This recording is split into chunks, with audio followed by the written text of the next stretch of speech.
Assalamualaikum sahabat, kembali lagi di channel saya Nuri Windawati, ibu rumah tangga bekerja dengan 3 orang anak.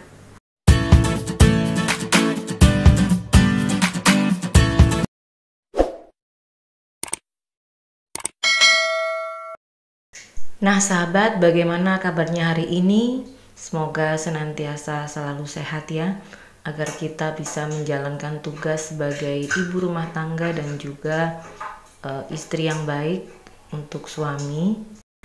Buat teman-teman yang sudah subscribe channel saya ucapkan terima kasih. Dan untuk yang baru bergabung, saya ucapkan selamat datang. Jangan lupa like, komen, dan subscribe-nya ya. Terima kasih juga. Nah, saya sudah mulai belanja mingguan ya di hari libur ini. Jadi saya belanja sayur-sayur dan juga lauk untuk buka dan sahur. Jadi belanja ini lauk dan sayur tadi habisnya 90.000 untuk stok saya seminggu. Oh ya sahabat, bagaimana sharingnya tentang sahur dan berbukanya? Kalau saya sih kalau misalkan berbuka itu terkadang tidak masaknya itu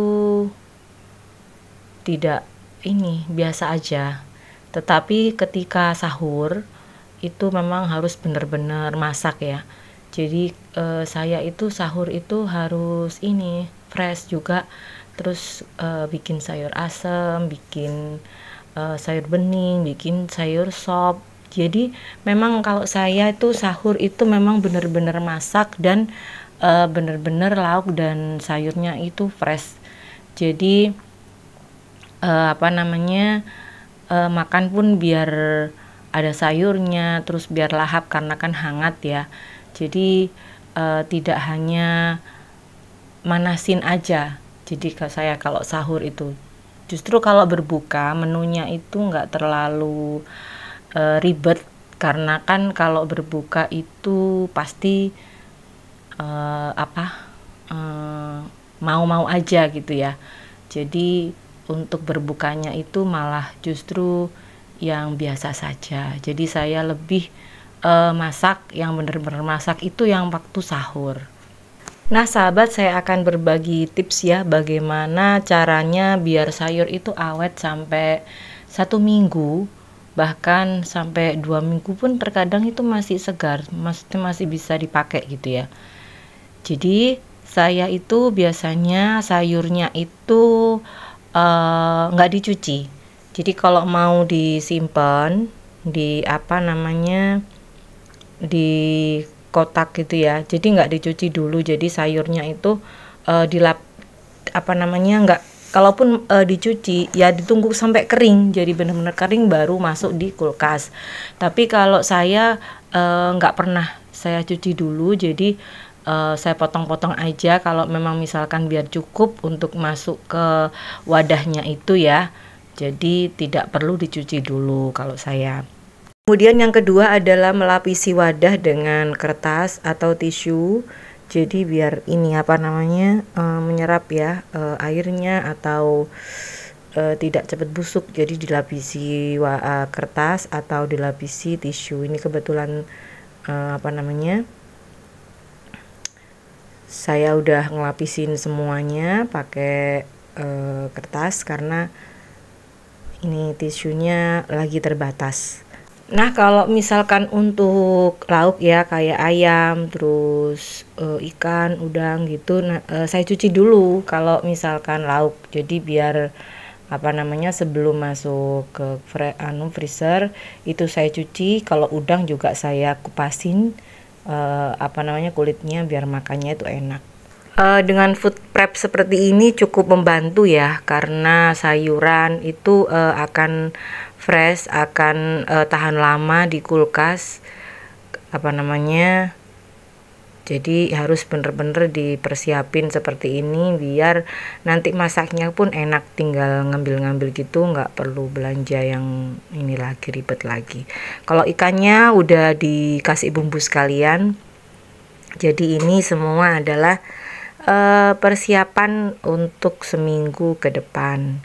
Sebelum masuk di kulkas, biasanya di bagian atas itu saya kasih tisu, kemudian saya tutup dengan tutup wadahnya. Jadi biar lebih awet lagi. Jadi saya tutup dengan tisu sebelum ditutup dengan wadahnya seperti ini. Kemudian yang terpenting adalah harus tertutup rapat ya. Jadi tempatnya harus kedap udara. Jadi setelah ditutup pakai tisu, ditutup rapat, tempatnya harus pas nutupnya. Nah sahabat, ketika masak, jadi saya baru mencuci sayurnya untuk dimasak. Ketika sahur, saat masak pun secukupnya. Jadi meskipun masak, jadi cukup untuk berapa orang yang di rumah. Jadi habis pas waktu selesai sahur. Jadi terkadang sayur ini, satu wadah ini bisa jadi dua kali bikin ya. Seperti bikin sayur bening itu bisa sampai 2 kali satu wadah ini. Jadi untuk dipakai sahur 2 kali biasanya. Jadi saya kalau sahur memang benar-benar masak karena biar semangat aja makannya, biar fresh dan enak. Nah kalau saya itu kacang panjang biasanya saya potong, jadi biar cukup untuk satu wadah. Kemudian untuk sayur-sayur itu biasanya saya buang bonggol-bonggolnya, jadi biar tinggal masak itu tinggal cuci aja. Jadi kita nggak ribet lagi untuk potong-potong lagi, jadi tinggal cuci kemudian dimasak.